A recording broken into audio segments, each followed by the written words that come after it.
ನೋಡಿ ಸೇಮಿಗೆ ರೆಡಿ ಆಯಿತು. ಮಾವಿನ ಹಣ್ಣು ರಸಾಯನ ಒಳ್ಳೆ ಕಾಂಬಿನೇಷನು. ನೋಡಿ ಈಗ ಹೇಗೆ ಆಗಿದೆ ನೋಡೋಣ.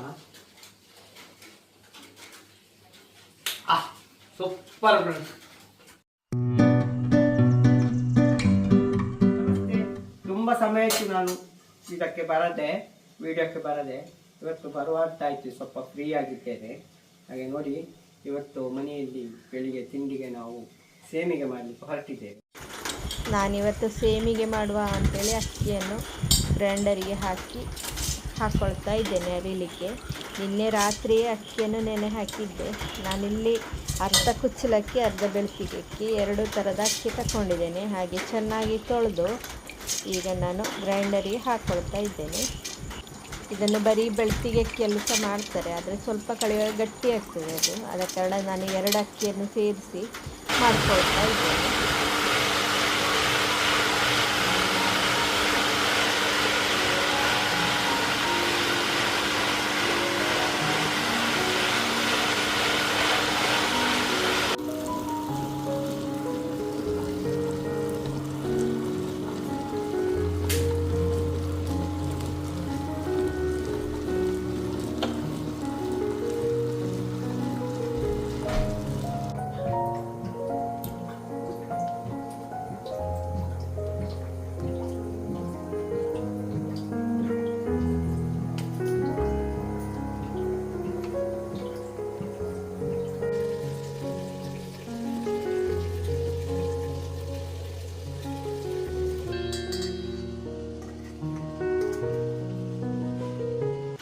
ನಾನೇ ಪುಂಡಿ ಬೇಯುವಷ್ಟೊತ್ತಿಗೆ ರಸಾಯನವನ್ನು ಮಾಡಿಕೊಂಡೆ. ನೋಡಿ, ಪುಂಡಿ ಎಲ್ಲ ಬೆಂದಿದೆ.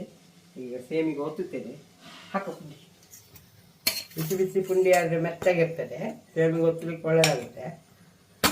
ಪುಂಡಿ ತಾಣಿದ್ರೆ ತುಂಬ ಸ್ವಲ್ಪ ಬಲ ಪ್ರಯೋಗ ಮಾಡಬೇಕಾಗ್ತದೆ.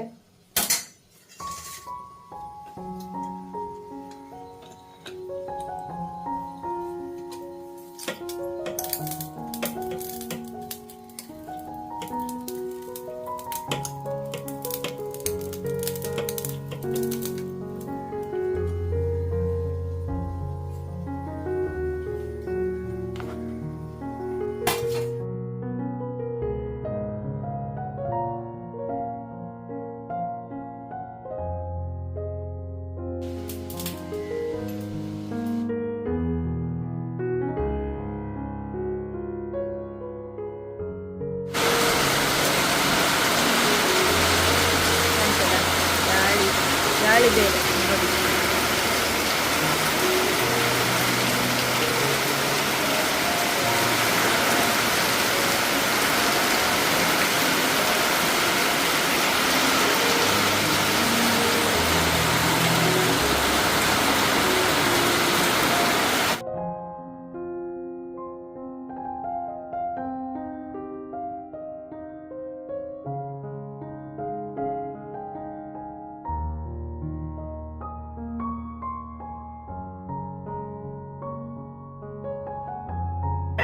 ನೋಡಿ ಸೇಮಿಗೆ ರೆಡಿ ಆಯಿತು. ಮಾವಿನ ಹಣ್ಣು ರಸಾಯನ ಒಳ್ಳೆ ಕಾಂಬಿನೇಷನು. ನೋಡಿ ಈಗ ಹೇಗೆ ಆಗಿದೆ ನೋಡೋಣ. Super friends. ತಿಂಡಿ ಅಂದರೆ ಹೀಗೆ ಬೇಕು. ಮನೆಯಲ್ಲಿ ಮಾಡಿದ್ದು ಒಳ್ಳೆ ಟೇಸ್ಟ್ ಆಗಿರ್ತದೆ. ಮಾವಿನ ಹಣ್ಣು ಕೂಡ ಸ್ವೀಟ್ ಆಗಿದೆ. ನೀವು ಮನೆಯಲ್ಲಿ ಮಾಡಿ ನೋಡಿ ಫ್ರೆಂಡ್ಸ್, ಚೆನ್ನಾಗಿರುತ್ತೆ. ಮನೆಯಲ್ಲಿ ರಜೆ ದಿವಸ ಅಲ್ಲ, ನಾನು ನೋಡಿ ಹೇಗೆ ಮಾಡಿ ಇರ್ತೇನೆ. ನೀವು ಕೂಡ ಮಾಡಿ ಸರಿ. ಮತ್ತೆ ನೀವು ಆವಾಗ ಮಾಡಲಿಕ್ಕೆ